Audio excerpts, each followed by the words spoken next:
I'm happy that there's progress, but I think it's honestly too little too late. One of the first schools in central Indiana to go all virtual, making the decision to bring kids back, even as some parents say, not fast enough. 2 weeks from today, that's when some students will be back in the classrooms at Hamilton Southeastern Schools. Wish TV's Dan Klein joining us now live from outside the administration building, where parents were both inside, Dan, and out.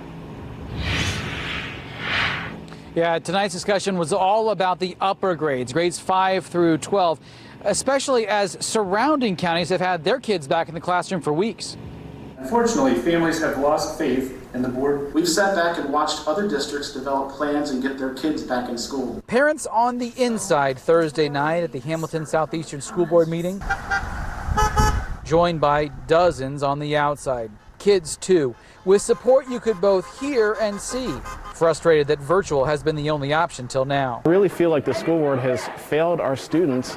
They've had months to plan for this. Get the kids back in school. The three-phase plan for the district is connected to guidelines from the recently formed Fishers Health Department, not the Hamilton County one. Incredibly frustrating. Superintendent Alan Borf says it may not be fast, but it is prudent for the welfare of students, teachers, and staff. We are the only school corporation working with the Fishers Health Department, and we are trying to work with that health department and follow the guidelines that they have set. Discussion went back and forth between board members. The superintendent's proposal was to bring in older students on the 14th, but that was pushed back to Thursday the 17th to give a full 2-week notice as promised to parents and more time for teachers to prepare. Half of students will go in person Monday, Tuesday, the other half Thursday, Friday, and they will alternate Wednesdays, with about 15% of students to remain fully virtual. We're thrilled to be moving forward, even if it is in a 50-50 arrangement. But many parents like Snyder don't feel the same, as federal health officials have pushed the importance of in-person instruction. The rise in teen suicide, the rise in teen drug abuse far outweighs the risk of COVID-19 for students to get back to school.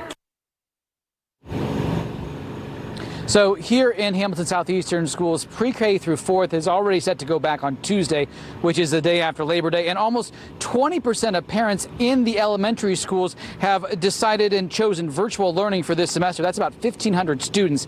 A coalition of parents that are doing the virtual is asking the school district to offer virtual learning in the spring, but the superintendent says that decision is still about 2 months away. Reporting live in Hamilton County, Dan Klein, Wish TV, wishtv.com, and be sure to follow us on Facebook.